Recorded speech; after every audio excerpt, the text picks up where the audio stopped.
سبب. لما نبقى هنا؟ فإذا تفرغ لنا علي بن أبي طالب سيقيم الحد علينا لاشتراكنا في دم عثمان بن عفان.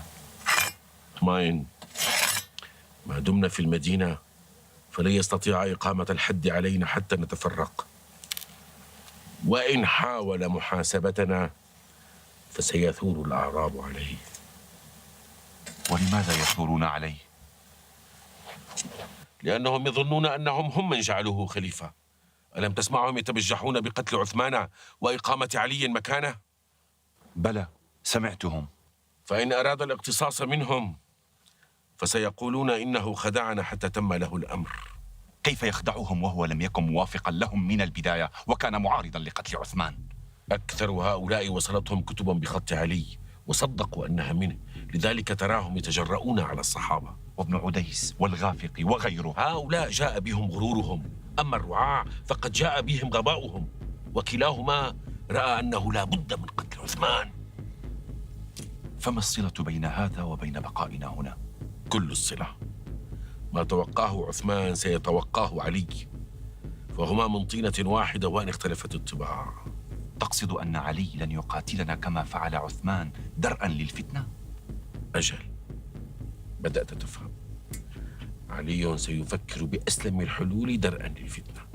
وما هو أسلم الحلول؟ أسلم الحلول هو يدعنا نتفرق ونعود إلى ديارنا،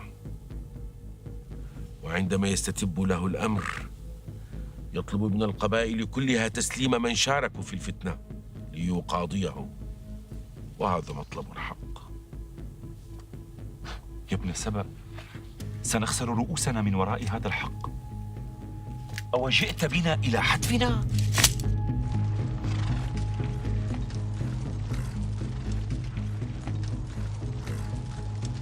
أنا سهل بن حنيف، أمير الشام بأمر أمير المؤمنين علي بن أبي طالب.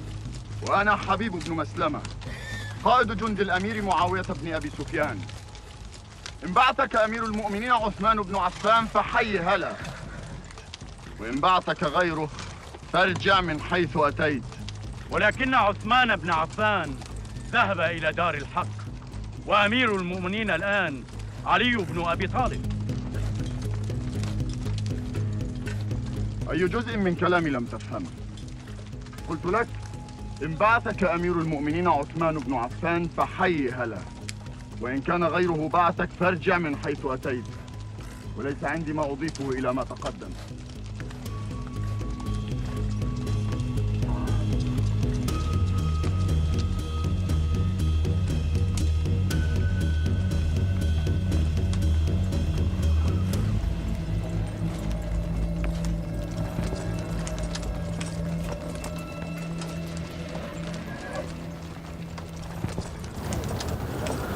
منذ متى ونحن ندبر لهذا الأمر؟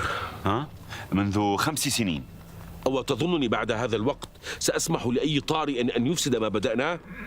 إلا إذا فكر هؤلاء بالرجوع إلى أمصارهم. وماذا تريد منهم أن يفعلوا؟ أيقضون بقية حياتهم هنا؟ ما هي إلا بضعة أشهر حتى ينقسم القوم، فهل تظن أولياء دم عثمان سيسكتون عن ثأر صاحبهم؟ وحينها سيكون لنا ما أردنا له أن يكون. ينقسم القوم جماعات تقتتل فيما بينها، ويعودون كما كانوا قبل محمد، مع فارق بسيط. قبل محمد كانوا يقاتلون بعضهم دون التبرير لأنفسهم، أما الآن فسيقاتلون بعضهم مع إيجاد المبررات لأنفسهم، وهذه أشد. لماذا؟ لأنهم يقتلون بعضهم إرضاء لله كما يظنون، وعندها نكون قد حققنا ما أقسمنا عليه حين خرجنا من صنعاء تاركين ديننا وأهلنا. لا يا خراس، ما زالت الطريق طويلة على ما أقسمنا عليه.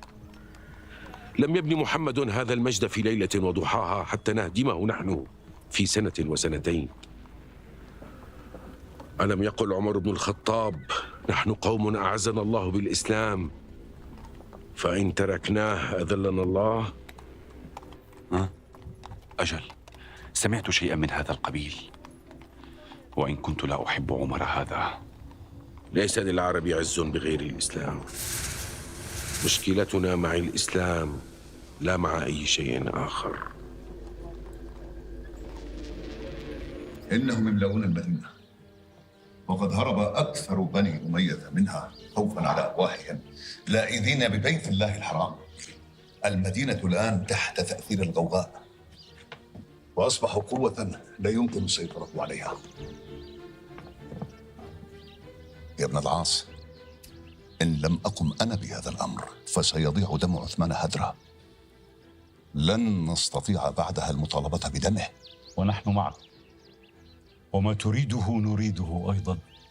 فانظر ما ستفعل، وسنكون إلى جانبك في الضراء قبل السراء. لن أبايع عليا قبل أن يقتص من قتلة عثمان. لن أسلمه الشام يا ابن العاص قبل أن يقيم القصاص عليهم. فوالله ما أنا بالرجل الذي يسلم الظروف قيادة. إن لم أطالب بدم عثمان الآن وأنا في أعز ما أكون، أو تظن يا ابن العاص أني سأقدر عليه غدا حين أجرد من كل أنصاري؟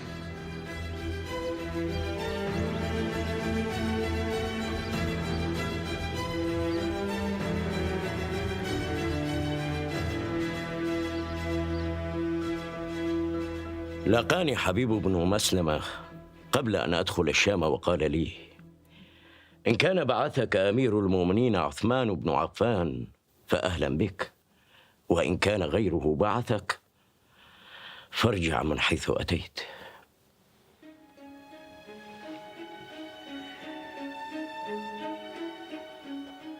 علينا أن ندرك أنه حديث أناس غاضبين ليس إلا،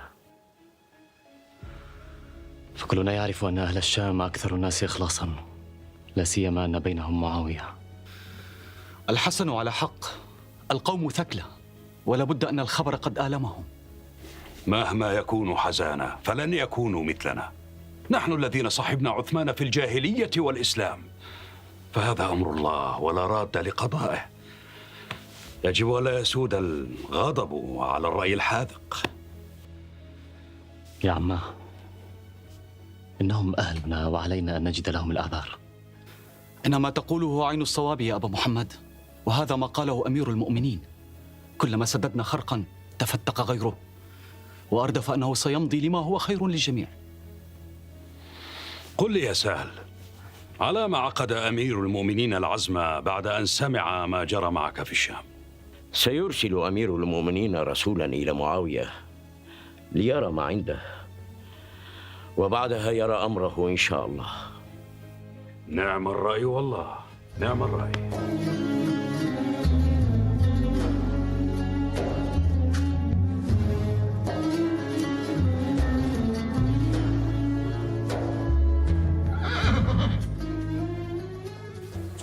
كان الله في عون أمير المؤمنين. قطاع الطرق لن يتركوا المدينة، ومعاوية معتزل في الشام. بعث له أبي برسولين ولم يجبهما، وأخشى إن عاد الثالث دون جواب أن يحدث ما لا يحمد عقباه. لا أكتمك سرا يا أبا محمد، إن بعض أهل المدينة أصبحوا يتهامسون فيما بينهم عن غلبة القتلة والغوغاء وعدم المقدرة عليهم. ليس أبي من الذين يغلبهم الناس على أمرهم، ولو كان الأمر حوله لأقام عليهم الحد، ولكن قد يعيشون في المدينة فسادا فيقعوا فيما هرب منه عثمان. ثم إن رفض معاوية البيعة جعله يؤجل أمرهم كي لا يقع بين نارين.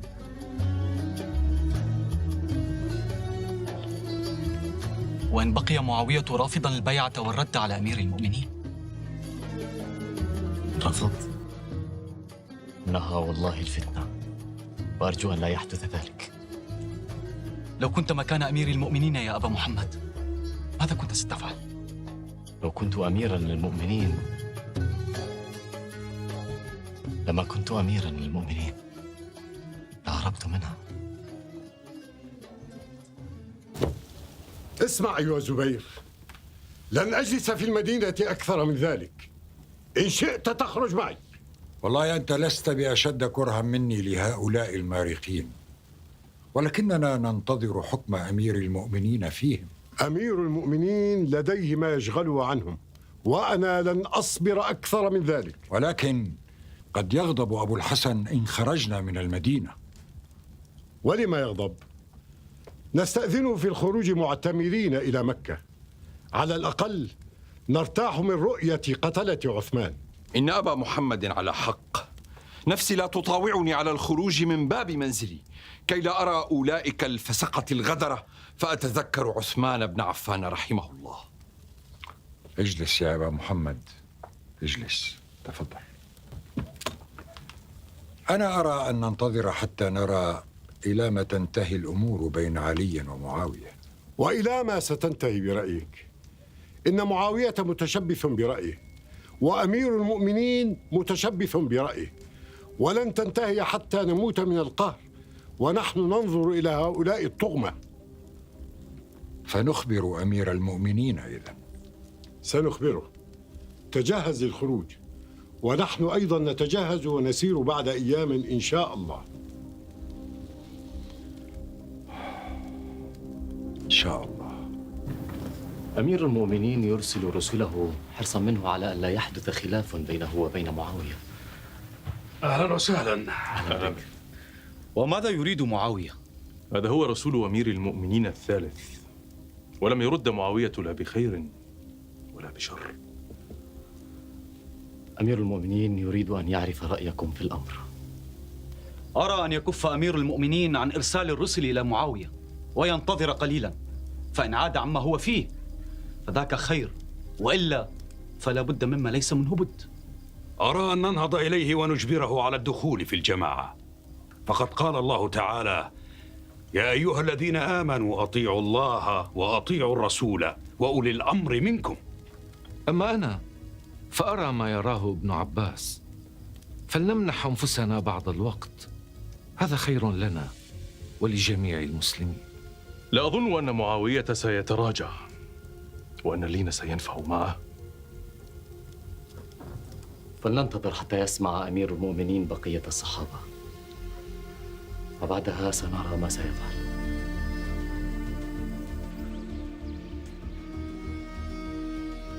لقد طال الأمر كثيرا، إن قلوب الناس تغلي غيظا ابن العاص، وأخاف أن تبرد مع مرور الزمن. القلوب الصادقة لا تبرد ولا تنسى من أحد. أجل يا ابن العاص، ولكن طال الأمر كثيرا على الناس. لن يطول الأمر أكثر من ذلك. فقد أرسل معاوية إلى علي بن أبي طالب رسولا يخبره بأن يقيم القصاص على قتلة عثمان وبعدها يبايعه. يقولون إن أكثر هؤلاء انخرطوا في جيش علي وصاروا تحت لوائه، بل إنني سمعت أن بعضهم قتل عثمان كي يلي الأمر علي بن أبي طالب. دعك من هذا الكلام، ما هي إلا أراجيف. لقد كان علي من أكثر المدافعين عن عثمان ومن أشدهم غضبا عليهم، لكن عثمان رحمه الله منعنا من التعرض لهم، لذلك تركت المدينة. إنما أنقل إليك ما سمعت، ولكن كما يقال أهل مكة أدرى بشعابه. هذا ما أشار به علي أصحابكم، فما الذي ترونه أنتم؟ الرأي ما تراه أنت يا أبا الحسن. والله لأنا قبل هذا الأمر أريح بالا وأنعم عيشا، وإنما قاسيته من الهم في هذه الأشهر القليلة لا يعدل كل سني عمري. فاصدقوني القول، فإن خير أصحابك من صدقك. يا أمير المؤمنين، والله إنك خير من يلي هذا الأمر، إلا أن إخوتك يسألون عن قتلة عثمان رحمه الله. يا أمير المؤمنين، يعز علينا أن نسمع أن بعضا ممن شارك في قتل عثمان رحمه الله قد انخرطوا في الجيش. يا أبا عبد الله، لا يمكننا أن نأخذ بكلام الناس حتى تقوم الحجة والبينة. ثم إن قتلة عثمان رحمه الله قد اختفوا عن الأنظار، منهم من رجع إلى بلده ومنهم من لا يعرف بالتحديد. علينا بالصبر والتريث، علينا بالصبر والتريث. والله لم تعد لنا طاقة على الصبر، إن النار تشتعل في صدورنا. إن هذا الأمر دواؤه التسكين. يجب أن نصبر حتى تستتب الأمور، ولن يكون إلا ما كتبه الله. يا علي، يا ابن خالي، ها قد مضت شهور على مقتل عثمان. والله لقد ضاقت بنا المدينة وهؤلاء القتلة يعيشون بيننا، فأذن لنا أن نخرج إلى مكة المكرمة معتمرين.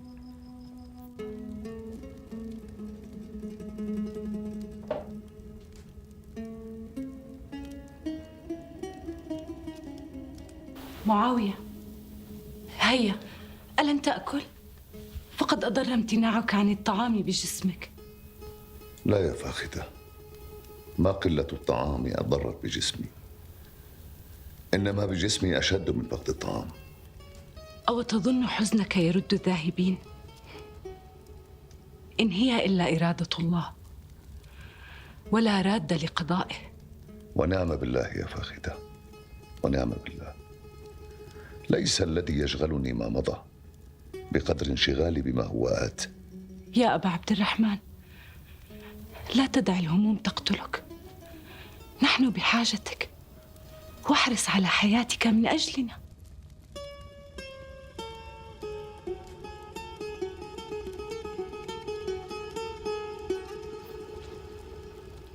أهلا يا حسن. أهلا بك يا أخي. تفضل. أين كنت؟ ذهبت لأرى أبي فلم أجده. كنت مع أبي في السوق واشترينا تمرا. تذوق وسوف تدعو لي. لو تعرف كيف اشتريناه. أخبرني. بعد أن طرحنا السلام أنا وأمير المؤمنين على البائع، سأله أبي: بكم تبيع التمر؟ فقال له: 3 أصواع بدرهم. والثاني قال مثله.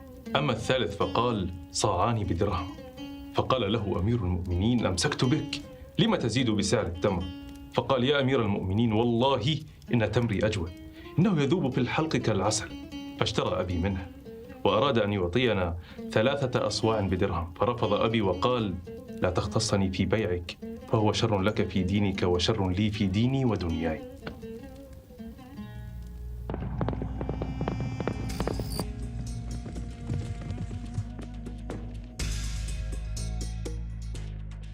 أنا رسول معاوية إلى علي بن أبي طالب. حمدا لله على سلامتك. كيف كانت رحلتك؟ الحمد لله. تفضل. يا ابن سبأ، يا ابن سبأ.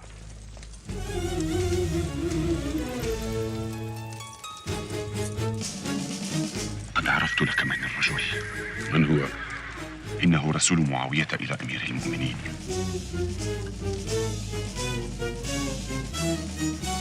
أخيرا تكلم رأس الأمويين. أجل، تكلم. وأين هو الآن؟ قد دخل على أمير المؤمنين. دخل على أمير المؤمنين.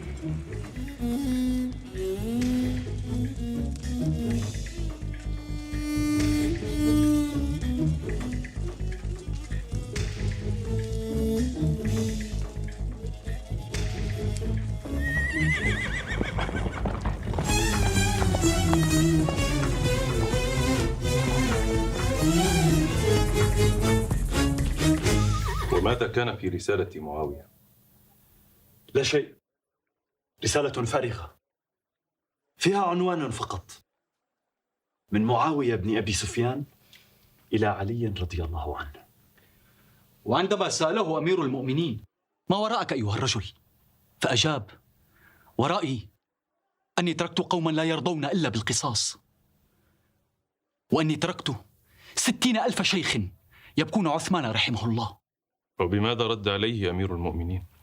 صاح والدنا: اللهم إني أبرأ إليك من دم عثمان، اللهم إني أبرأ إليك من دم عثمان.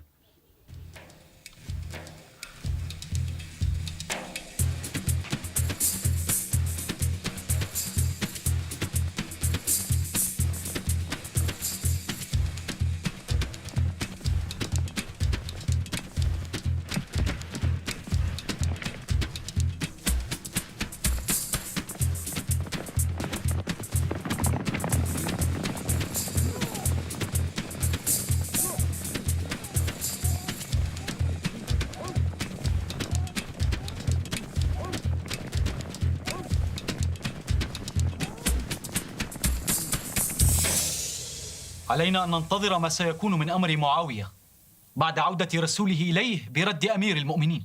الرسالة ذات معنى واضح، وهي دلالة على عدم المبايعة. ما نحتاج إليه هو التعقل والصبر حتى لا نأتي عملا في حالة غضب نندم عليه. يقول أمير المؤمنين لا بد من تسليم الشام أولا وأخذ البيعة، وعندها نتفرغ للغوغاء الذين استباحوا دم عثمان رحمه الله. أرجو أن لا ننجر إلى أمر لا تحمد عقباه يا ابن عباس، فإن حدث الصدام بيننا وبين أهل الشام فوالله إنها خسارة للإسلام وأهله.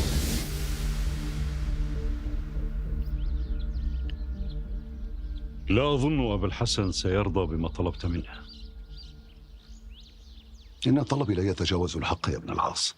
إنه الخليفة الآن، وقد بايعه الصحابة في المدينة، ولن يرضى بإقامة الحد إلا بما يراه من موقعه كخليفة.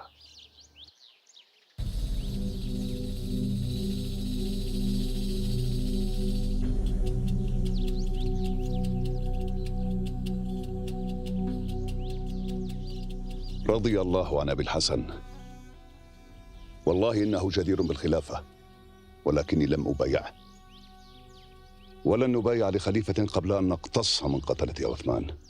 لا أظن أبا الحسن سيكون في مأمن منهم، وستكون إمارته عليهم أشد من إمارة عثمان. فلئن كان عثمان يتقرب إلى الله بالكف عنهم، فإن عليا سيتقرب بهم إلى الله، وكلنا نعرف جرأته بالحق.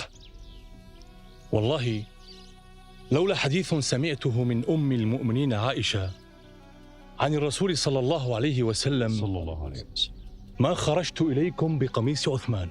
وما الذي سمعته يا ابن بشير؟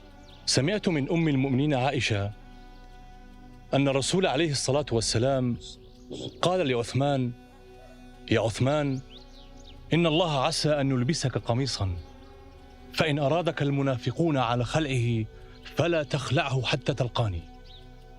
قالها صلى الله عليه وسلم لعثمان 3 مرات. لا عليكم، قد بذلتم وسعكم. ليست غايتنا قتل الرجل، بل أن ينقل إلى عدو الله معاوية ما رآه من رجال أشداء ملتفين حول أمير المؤمنين. إن أهل المدينة يتهامسون أن أمير المؤمنين سيقيم الحد علينا.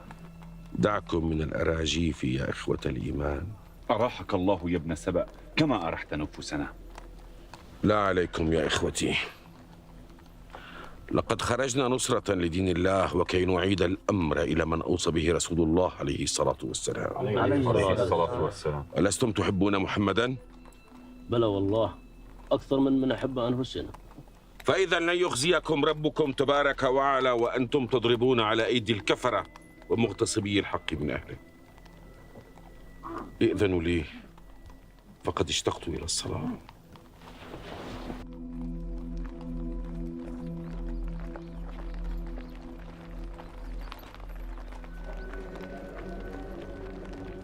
أي عقل تملك يا ابن سبأ؟ لقد غذيت عقول هؤلاء السذج من المسلمين بما يدمر دينهم. سأفتنهم في دينهم بعلي بن أبي طالب حتى يعبدوه ويغالوا فيه. يساعدني بذلك قلة علمهم وحداثة عهدهم بالإسلام. لو علم علي بما تفعله لقتلك شر قتله. عندما يعلم علي أو ممن يسمون نفسهم بصحابة رسول الله يكون الأوان قد فات. لقد وصل مخنف من الكوفة، أتريد أن أدخله إليك خلسة؟ أجننت؟ اذهب أنت إليه وأنا ألحق بك. حسنا.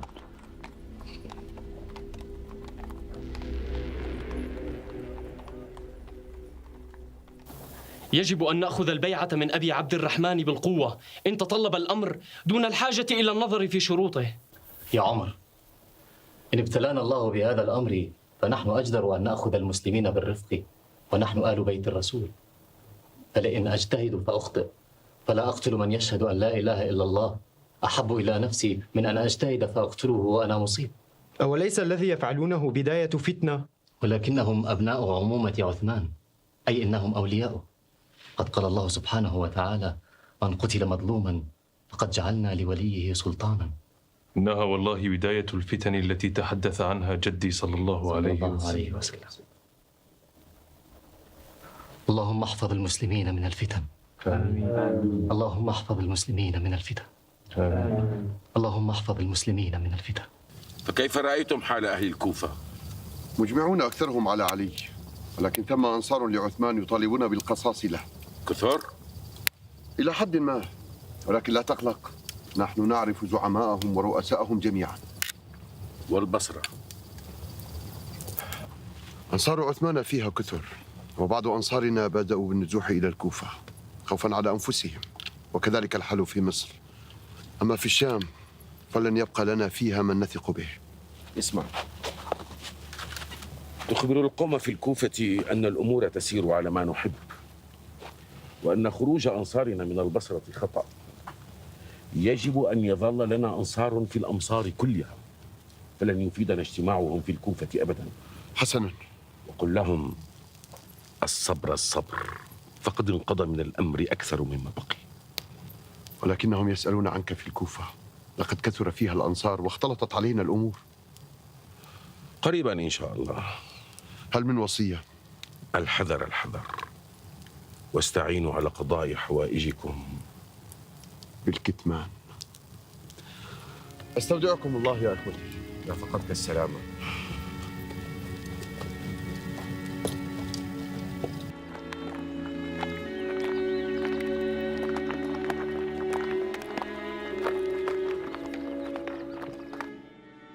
رحمه الله مضى شهيدا، ولعل الله يجمعنا به مع رسول الله صلى الله عليه وسلم وفي جنته. صلى الله عليه وسلم. صلى الله عليه وسلم.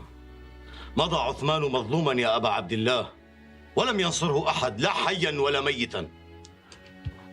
لم يخذله المسلمون يا ابن أبي عامر، إنما هو أمر الله ولا راد لأمره. أو أكثر من هذا الخذلان خذلان يا أبا عبد الله. والله لو وجد له من ينصره لما ذبح في داره من الوريد إلى الوريد. والله لو وجد له من ينصره لما مرت الشهور ولم يقم القصاص على قتلته الذين يملؤون المدينة آمنين في جيش ابن عمي علي بن أبي طالب.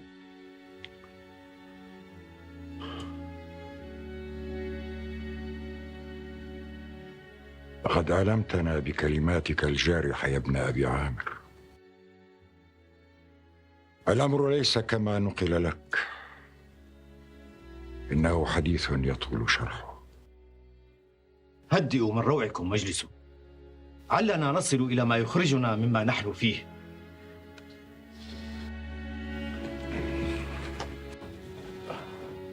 إن الطالب للدم لا يصح أن يقيم الحد، بل يدخل في الطاعة ويرفع دعواه إلى الحاكم ويطلب الحق عنده، ولا يجوز لأحد أن يقتص من أحد ويأخذ حقه دون السلطان أو من نصبه السلطان لهذا الأمر، لأن ذلك يفضي إلى الفتنة وإشاعة الفوضى.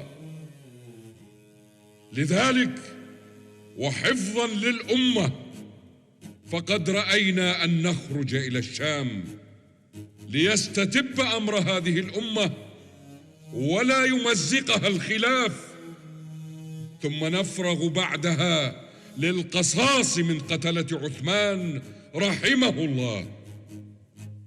ألا وإني خارج إلى الشام فأعينوني على طاعة الله ما وسعكم ذلك، وكونوا معي إن شاء الله. وقد رفض معاوية بن أبي سفيان البيعة حتى يتم القصاص، أفيكون معاوية أشد غيرة منا على أمير المؤمنين؟ ويحك يا مروان، إنا نحن من بايع عليا بن أبي طالب وأرغمناه على القبول بهذا الأمر، أفننكث وعودنا له؟ اهدأ يا أبا محمد، أنا لم أطعن في بيعة أبي الحسن، ولكن لهؤلاء القوم شوكة، ولن يستطيع القضاء عليهم حتى يعيثوا في المدينة فسادا.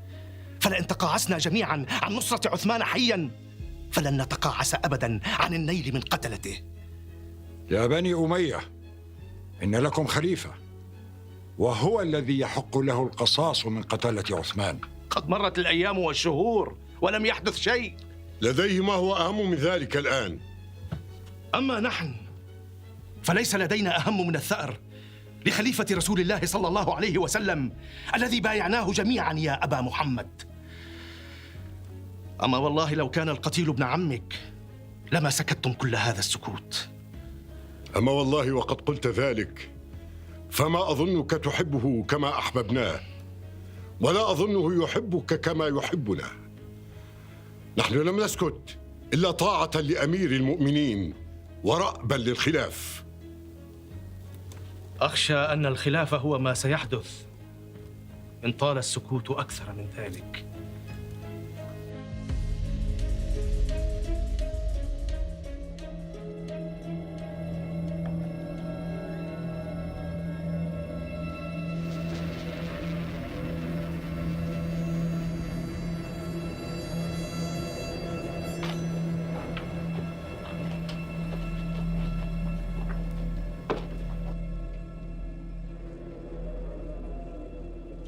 لله ما أظلم هؤلاء الغوغاء. قتلوا الخليفة وما يزالون مغروسين في المدينة يفسدون هواءها. كلما ألمحوا وجوههم أزدادوا حيرة. وأنا مثلك يا أبا محمد تتملكني الحيرة، فقد سمعت جدك صلى الله عليه وسلم يقول: هل ترون ما أرى؟ فقلنا لا. قال: فإني لا أرى الفتن تقع خلال بيوتكم كوقع القطر. ما تظن أبا الحسن سيفعل يا أبا عبد الرحمن؟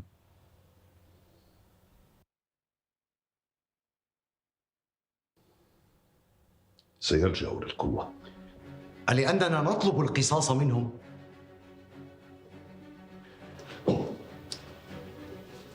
هو لا يقاتلكم لأنكم تطلبون القصاص، بل لأنكم ترفضون مبايعته. إنما نرفضها حتى يقتص من هؤلاء الفاسقين، ولا يمنعنا من المبايعة إلا ذلك. قد أخبركم بما يراه. إن الطالب للدم لا يجوز أن يحكم، بل يدخل في الطاعة ويرفع دعواه إلى الحاكم ويطلب الحق عنده. ولا يجوز لأحد أن يقتص من أحد ويأخذ حقه دون السلطان أو من نصبه السلطان لهذا الأمر، وإلا سيفضي ذلك إلى الفتنة وإشاعة الفوضى.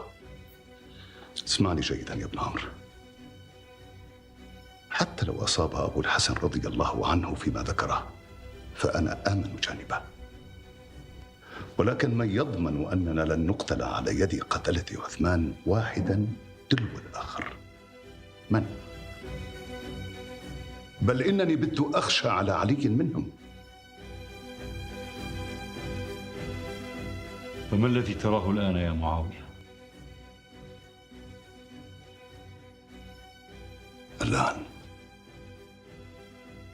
الآن يجب أن نكون على أهبة الاستعداد. نسيت أن أقول لك شيئا أيها الأمير. ماذا؟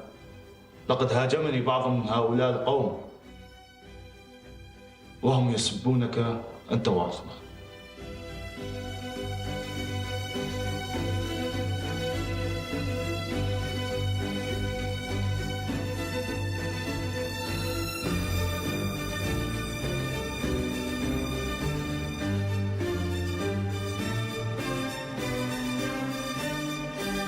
ستكون فتنة يا قوم، يجب أن نفعل شيئا. قد جئنا إلى أم المؤمنين لنرى رأيها. يجب أن نصلح الأمر، يجب أن نبذل كل جهدنا في سبيل ذلك، وإلا انقسمت الأمة على حالها وذهبت أرواح بريئة كثيرة. قالت أم المؤمنين عائشة: إن عثمان قتل مظلوما، والله لأطالبن بدمه.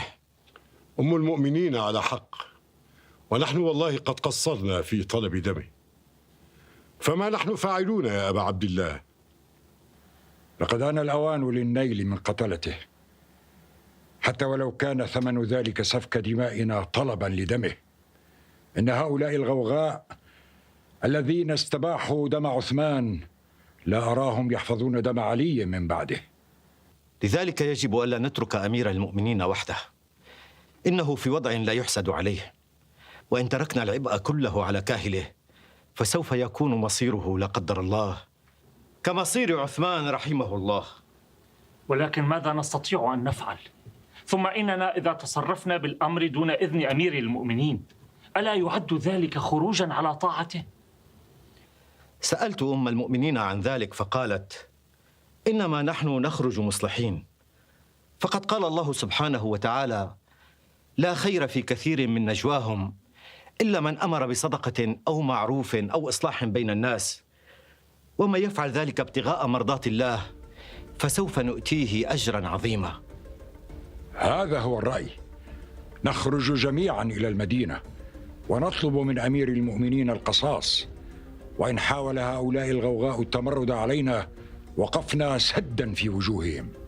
وسنكون سدا منيعا في وجوههم يا أبتي، فثمة 1000 رجل قد جهزهم عبد الله بن أبي عامر من ماله الخاص، وهم على أهبة الاستعداد.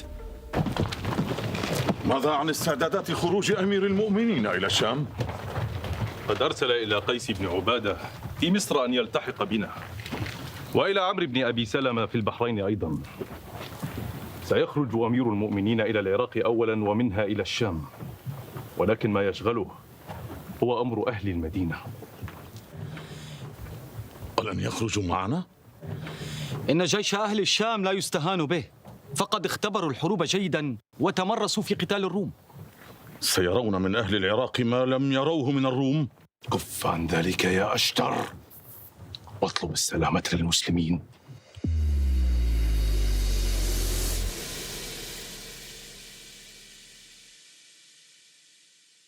قد حز في نفس عمي علي أن يتقاعس أهل المدينة عن نصرته يا أمي.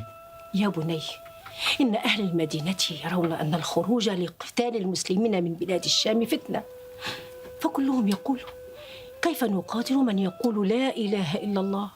لكن أهل الشام عصوا أمر أمير المؤمنين وامتنعوا عن بيعته، وهذا الأمر سيعيث فسادا في البلاد.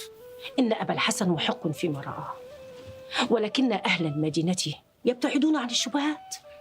أتقولين ذلك لأن أبا الحسن زوجك أم لأنك ترين ذلك؟ لا والله يا بني، ولكن من أفقه في الدين من عمك علي بن أبي طالب.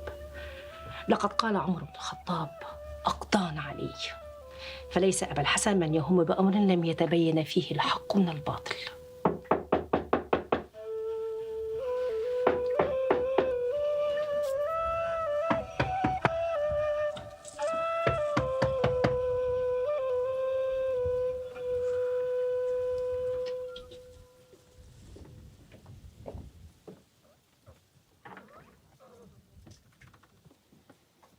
السلام عليكم.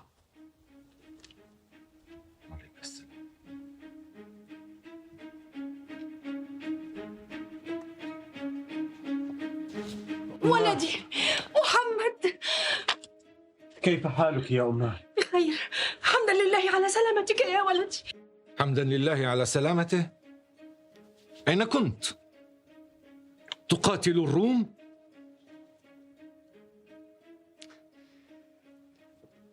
كيف حال أخي الكبير؟ لست أخاك ولا أعرفك. أنت أخو الغوغاء وشذاذ الآفاق.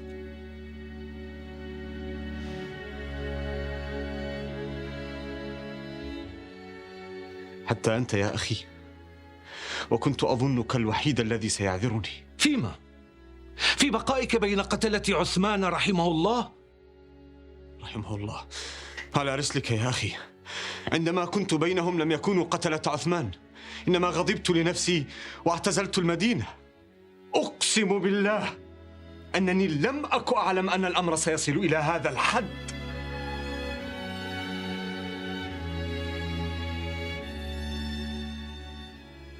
هذا لأنك غرروا بك وقادوك كما تقاد البعير، حتى يقول الناس: انظروا، هذا هو ابن أبي بكر. ولو لم يكن هؤلاء القوم على حق لما كان بينهم. تعسا لك. أنت أخي الكبير ويحق لك أن تقول ما تشاء.